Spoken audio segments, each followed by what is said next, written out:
जय जय नारायण नारायण हरि हरि। जय जय नारायण नारायण हरि हरि।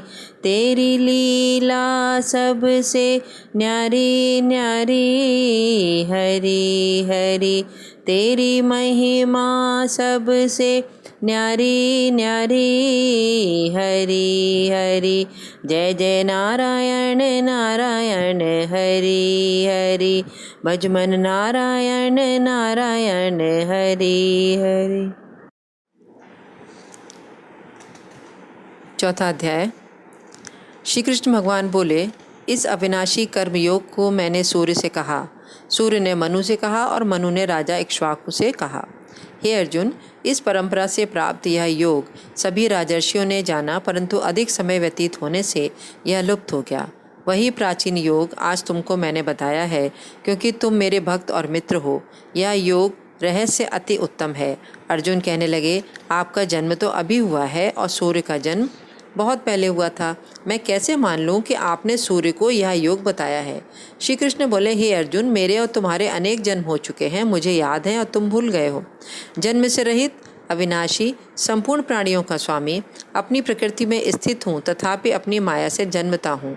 हे भारत, जब जब धर्म की हानि होती है और अधर्म का प्राबल्य हो जाता है, तब तब ही मैं जन्म लेता हूँ। साधुओं की रक्षा, पापियों का नाश और धर्म की स्थापना करने के लिए प्रत्येक युग में जन्मता हूँ। जो मेरे इस अलौकिक जन्म कर्म का तत्व जानता है, वह मृत्यु होने पर फिर जन्म नहीं लेता है और मुझ में लीन हो जाता है। इस भांति मोह, माया और भय और क्रोध को त्याग कर मुझ में भक्ति करके और मेरी शरणागति होकर बहुत से मनुष्य ज्ञान रूपी तप से पवित्र होकर मुझ में मिल गए हैं। जो जिस भाव से मेरा पूजन करता है, उसको मैं उसी प्रकार फल देता हूँ। हे पार्थ, मनुष्य सब प्रकार से मेरे मार्ग का अनुसरण करते हैं, अर्थात वह चाहे जिसकी सेवा करें, वह मेरी ही सेवा है। मनुष्यलोक में कर्म सिद्धि की इच्छा करने वाले देवताओं का पूजन करते हैं, क्योंकि इस लोक में कर्म की सिद्धि शीघ्र होती है। मैंने चारों वर्णों की सृष्टि अपने गुण और कर्म से की है। सृष्टि का कर्ता मैं हूँ, तथापि मुझे अकर्ता अविनाशी जानो। कर्म मुझको बद्ध नहीं कर सकते, तथापि कर्म फल में मेरी कामना नहीं है। इस प्रकार जो मुझको पहचानता है, वह कर्मों के बंधन में नहीं पड़ता।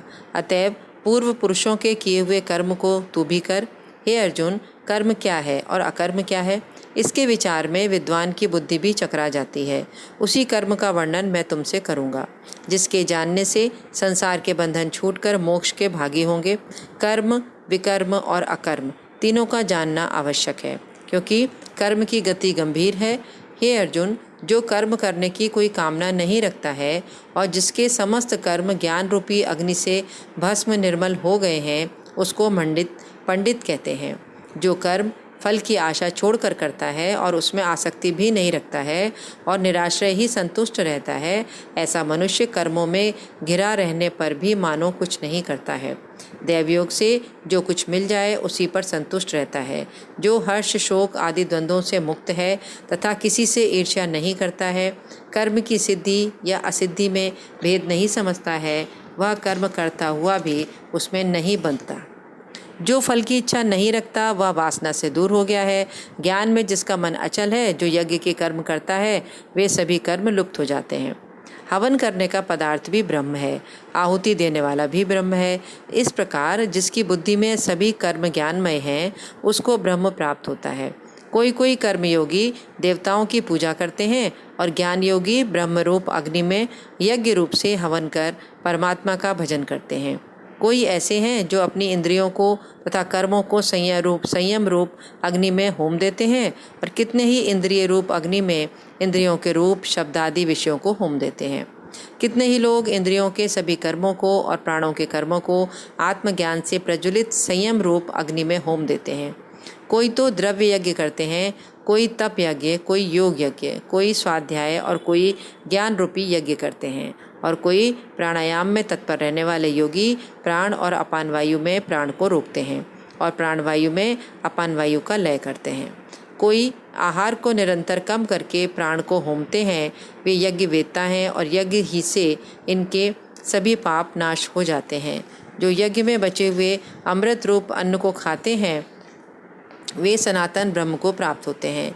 हे अर्जुन, जो यज्ञ नहीं करते हैं उनको यह लोक और परलोक दोनों ही नहीं है। इस प्रकार से बहुत से यज्ञ वेद में विस्तार सहित वर्णित हैं। इन सबको कर्म से उत्पन्न हुए जानो। हे परंतप, द्रव्यमय यज्ञ से ज्ञान यज्ञ उत्तम है।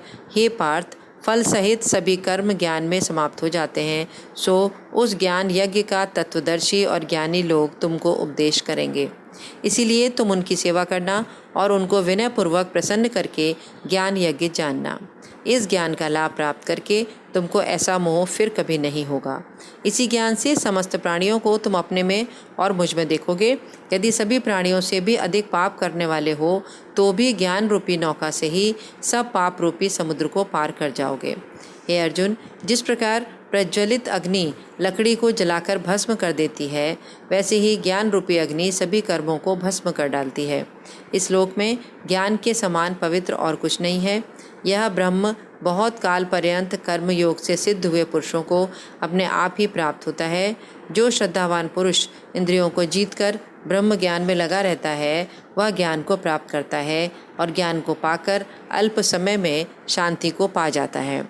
अज्ञानी, श्रद्धा रहित और जिनके मन में संदेह है, ऐसे जो पुरुष हैं वह नष्ट हो जाते हैं। जिनके मन में संदेह रहता है उनको यह लोक परलोक और सुख कुछ भी प्राप्त नहीं होता है। जिसने परमेश्वर आराधन और निष्काम कर्मयोग के आश्रय से कर्म बंधन त्याग दिए हैं, हे अर्जुन, उस आत्मज्ञानी पुरुष को कर्म नहीं बांधते। अतएव अज्ञान से उत्पन्न हुए चित्त के इस संशय को ज्ञान रूपी तलवार से काटकर मेरे बताए हुए कर्मयोग को करने के लिए प्रस्तुत हो जाओ। चौथे अध्याय का महात्म्य। भगवान बोले, हे लक्ष्मी, जो पुरुष श्री गीता जी का पाठ करते हैं उनके स्पर्श मात्र से अदम देह छूटकर मुक्ति को प्राप्त होती है। लक्ष्मी जी ने पूछा, हे महाराज, श्री गीता जी के पाठ करने वाले को छूकर कोई भी जीव मुक्त हुआ है? तब श्री भगवान ने कहा, हे लक्ष्मी, तुमको मुक्त हुए की एक पुरातन कथा सुनाता हूँ। भागीरथी गंगा जी के तट पर एक काशीपुरी नगरी है। वहाँ एक वैष्णव श्री गीता जी के चौथे अध्याय का पाठ किया करता था। एक दिन वह साधु वन में गया जहाँ बेरियों के 2 वृक्ष थे। उनकी बड़ी छाया थी। वह साधु वहाँ बैठ गया और बैठते ही उसको नींद आ गई। एक बेरी से उसके पाँव लगे और दूसरी बेरी के साथ सिर लग गया। वो दोनों बेरियां आपस में कांपकर पृथ्वी पर गिर पड़ीं। पत्ते उनके सूख गए। परमेश्वर की इच्छा से वो दोनों बेरियां ब्राह्मण के घर 2 पुत्रियां हुईं। हे लक्ष्मी, बड़े उग्र पुण्यों के करने से मनुष्य देह मिलती है। फिर ब्राह्मण के घर जन्म लेकर उन दोनों लड़कियों ने तपस्या करनी आरंभ कर दी। जब वह दोनों बड़ी हुई तब उनके माता पिता ने कहा, हे पुत्रियों, हम तुम्हारा विवाह करते हैं। तब उन दोनों ने माता पिता से कहा वह विवाह नहीं करेंगी। उनको अपने पिछले जन्म की खबर थी। वह जाति में सुंदर जन्मी थी। उन्होंने कहा कि एक हमारे मन में कामना है, परमेश्वर वह पूर्ण करे तब बहुत भली बात है। उनके मन में यही था कि वह साधु जिसके स्पर्श करने से हमारी अदम देह छूट कर यह देह मिली है, वह मिले तब बहुत भला है। इतना विचार करके दोनों लड़कियों ने माता पिता से तीर्थ यात्रा करने की आज्ञा मांगी। तब माता पिता ने तीर्थ यात्रा की आज्ञा दी। तब उन दोनों कन्याओं ने माता पिता की चरण वंदना करके गमन किया। तीर्थ यात्रा करते करते वे बनारस पहुंची। वहां जाकर देखा वह तपस्वी बैठा हुआ है जिनकी कृपा से हम बेरी की देह से छूटी हैं। तब दोनों कन्याओं ने चरण वंदना करके विनय करी, हे संत जी, धन्य हो, आपने हमको कृतार्थ किया है। तब उस तपस्वी ने कहा, तुम कौन हो? मैं तुमको नहीं पहचानता। कन्याओं ने कहा, हम आपको पहचानती हैं। हम पिछले जन्म में बेरियों की योनि में थीं। तुम एक दिन वन में आए, तुमको बहुत धूप लगी थी, तब बेरियों की छाया तले आ बैठे। लंबासन होने से एक बेरी से आपकी चरण लगे तो दूसरी को सिर लगा। उसी जगह हम बेरी की देह से मुक्त हो गई। तुम्हारी कृपा से हमारी गति हुई है। श्री गीता जी के चौथे अध्याय का ऐसा महात्म्य है। तब वह मन वचन कर्म से नित्य प्रति पाठ करने लगा। तब श्री नारायण जी ने कहा, हे लक्ष्मी, यह चौथे अध्याय का महात्म्य है जो सुनाया है। व्यर्थ चिंतित हो रहे हो, व्यर्थ डर कर रो रहे हो। अजन्मा है अमरात्मा, भय में जीवन खो रहे हो, खो रहे हो। व्यर्थ चिंतित हो रहे हो। लेके खाली हाथ आए, जो लिया यहीं से लिया, लेके खाली हाथ आए, जो लिया यहीं से लिया, जो लिया अस्तित्व से उसको दिया, यहीं पर दिया।